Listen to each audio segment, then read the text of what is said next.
प्रणाम भगवन। ओम श्री गुरुवे नमः। ओम अखंडमंडलाकारं व्याप्तं येन चराचरं तत्पदं दर्शितं येन तस्मै श्री गुरुवे नमः। ओम शांति शांति शांति। ओम। ब्रह्म ज्ञान और उसकी साधना द्वारा स्वामी अखंडानंद सरस्वती जी महाराज द्वारा भगवान स्वामी जी ने बताया कि यह चैतन्य की असंगता है। चैतन्य की असंगता बताते हुए स्वामी जी कहते हैं कि प्रपंच का विस्मरण होता जा रहा है, प्रपंच का दर्शन होता है, अनुकूल प्रतिकूल होने पर स्मरण होता है और थोड़े दिनों के बाद विस्मरण हो जाता है। यह जो सारा प्रपंच विस्मरण के गर्त में, अदर्शन के गर्त में डूबता जा रहा है, यह माया ही तो है।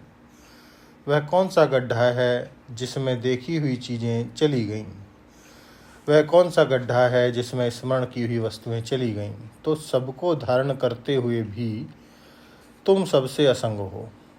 असल में जैसे सिनेमा के पर्दे पर आते हुए दृश्य चले जाते हैं, कोई चोटीला चोट करने वाला दृश्य हुआ तो थोड़े दिनों तक उसकी याद आती है, फिर भूल जाता है।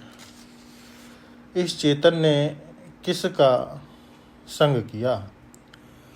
ना नोट से संग किया, ना रिश्तेदार से संग किया, न मकान से संग किया, न अपने शरीर से संग किया। यह भी तो छूटता ही जा रहा है।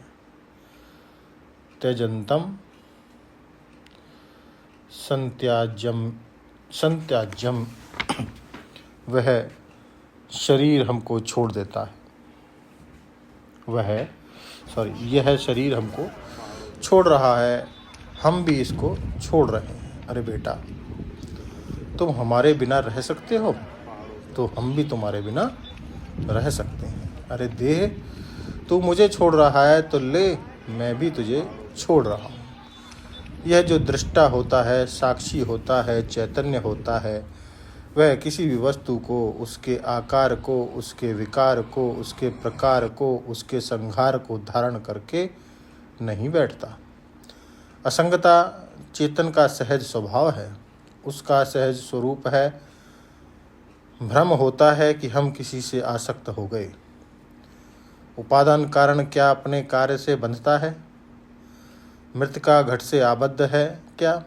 माने जितनी मृतिका से घट बनाया गया, वह घट के पूर्व जो मिट्टी का लौंदा है, वह हमेशा क्या घड़ा बनके रहने को बाध्य है?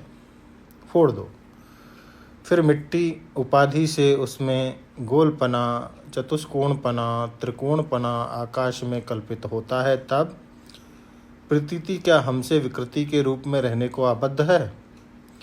अच्छा, प्रकृति हमेशा साम्यावस्था में रहने के लिए बाध्य है क्या? माने प्रपंच में कोई अवस्था ऐसी नहीं है जो किसी आकार, प्रकार, विकार, संस्कार में आबद्ध होकर के ही रहे। तब वह सन्मात्र जो वस्तु है, वह कहीं आबद्ध होकर कैसे रह सकती है? घट सन पट सन, घट है, पट है, इनमें जो है सत्ता है, वह तो सर्व में अनुगत है और स्वयं घटपट से व्यावृत है। माने वह सत्ता घटपट से अलग भी है और घटपट में अनुगत भी है। उसका मतलब है कि सन्मात्र सत्ता घटपट नहीं है, घटपट सन्मात्र सत्ता में कल्पित है। इसी प्रकार यह प्रपंच की जो प्रतीति है, भान है, वह चिन्हमात्र में कल्पित है। यह चिन्हमात्र जो है, यह किसी आकृति, विकृति, प्रकृति, संस्कृति में आबद्ध नहीं है। यह जो सत्ता है और चिन्हमात्र है, यह किसी आदि व्याधि समाधि उपाधि कहीं आबद्ध नहीं है। कहने का अभिप्राय यह है कि परमात्मा निर्गुण है, जिसमें कहीं गुण है ही नहीं, कहीं बंधन नहीं है। ईश्वर सृष्टि बनाने के लिए बंधा हुआ नहीं है, बद्ध होगा तो ईश्वर ही नहीं होगा। प्रकृति हमेशा विकृत होने के लिए आबद्ध नहीं है और हमेशा निर्विकार रहने के लिए भी आबद्ध नहीं है।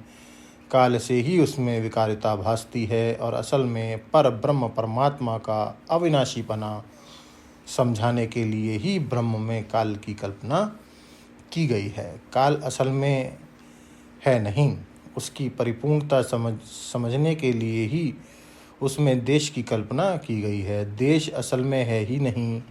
इतने बड़े देश का जो आश्रय है, इतने बड़े काल का जो आश्रय है, वह परिपूर्ण है, अविनाशी है। बीजात्मक सत्ता की कल्पना परमात्मा में निर्बीज वस्तु को समझाने के लिए की गई है।